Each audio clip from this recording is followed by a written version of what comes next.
"Our baby died," the doctor said, calm and cold. The woman nodded once, eyes empty. No one in the room knew they had just lied to the most dangerous man alive. "Your baby died."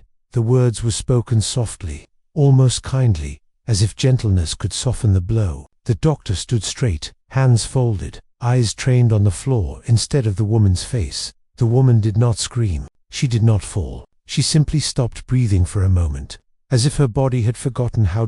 Around them, the delivery room stayed bright and clean. The smell of antiseptic hung in the air. Machines blinked without concern. Nurses stood still, silent, their faces tight with something close to fear. The woman's name was Hannah Lee. She lay there pale and exhausted, sweat cooling on her skin, fingers curled weakly against the white sheets. Her body ached in places she could not name. Her heart ached in a place she knew too well. She had carried this child through long nights, through sickness, through quiet tears in dark rooms. She had whispered promises into the silence when no one was watching. And now, just like that, it was over. Hannah closed her eyes. A single tear slid down her temple and vanished into her hair. She said nothing.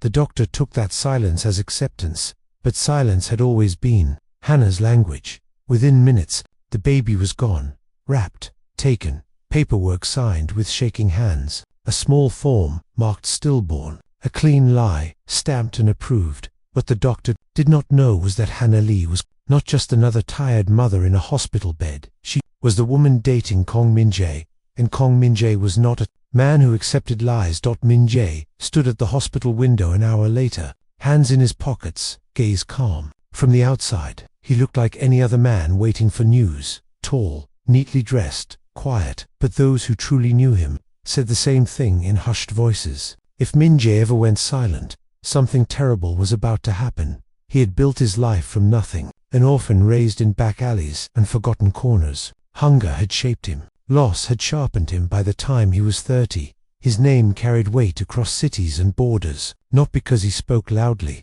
but because when he did speak, people listened. He did not seek chaos. He valued order, loyalty, control, and Hannah was the only person who had ever seen him without the armor. They had met by accident. A late-night cafe, a spilled drink, a quiet apology. She had looked at him without fear, without curiosity about his power. She treated him like a man, not a myth. He fell slowly, deeply, completely. When she told him she was pregnant, he did not smile. He closed his eyes and rested his forehead against hers. For the first time in years, his hands trembled. He had sworn his child would never know the life he lived. Now, as he waited, a nurse finally approached. Her eyes dropped as she spoke. "I'm sorry. There were complications." Min-jae nodded once. He did not ask questions. He did not raise his voice. He simply thanked her and walked toward Hannah's room. Inside, the lights were dimmed. Hannah stared at the wall, her face empty, like something precious had been taken from her without warning. Min-jae took her hand. It felt cold. He leaned close. "I'm here," he said softly. Hannah turned her head just enough to look at him. Her eyes were dry. Too dry. They said the baby didn't make it. Min-jae felt something inside him shift. A slow, heavy movement, like a door closing. "I'm sorry," he said. He meant it in every way a man could. That night, Hannah slept without dreams. Min-jae did not sleep at all. Across the city, a young nurse sat alone in her car, hands shaking. She had watched the doctor switch the tags, had watched the wrong baby placed in the wrong file. She told herself it was not her place, that rules were rules, that powerful families demanded things, but her stomach twisted with dread. The next morning, Min-jae made a call. Not a threat, not a command, a question. "I need to know everything about last night." Within hours, quiet people began to move. Records were checked, footage reviewed, names whispered. Min-jae said nothing to Hannah. He watched her carefully instead. How she flinched at every sound, how she held her stomach like something was still there. She did not cry. Silence, Min-jae knew, was never empty. It was full of waiting. 2 days later, a man came to Min-jae's apartment. He bowed deeply. The baby lived. The words landed heavy. The baby was alive, healthy, swapped at birth, given to another family who paid for silence. Min-jae closed his eyes. No anger crossed his face. No shock, just a deep, steady breath. Where is the child now? Still in the hospital, adopted under false records. Min-jae nodded. He did not rush. He did not storm, he planned. The hospital woke to a strange calm that afternoon. Security guards stood straighter. Doctors felt watched without knowing why. The chief of staff received a call that made his hands sweat. An inspection was coming. Records were pulled, files reviewed. Lies began to crack. The doctor who had spoken the words "your baby died" sat in her office, heart pounding. She told herself she had done nothing wrong. The family paid, the system allowed it. Then she saw Min-jae. He stood in the doorway, calm as stone.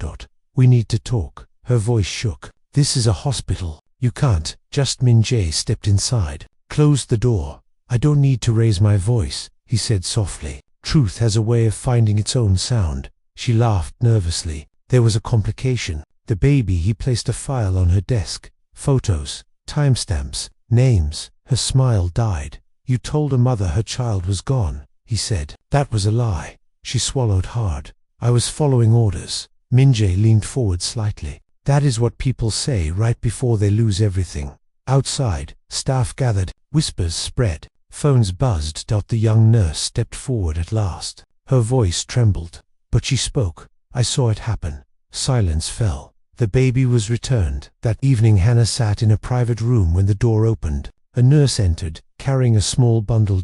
Hannah did not understand at first. Then she heard a sound, a soft cry, weak but real. Her body moved before her mind did. She reached out, hands shaking, afraid to believe. The nurse placed the baby in her arms. Hannah broke. Tears came fast and loud, her entire body shaking as she held her child to her chest. The warmth, the weight, the life. Min-jae watched from the doorway. In that moment, power meant nothing. Reputation meant nothing. Only this.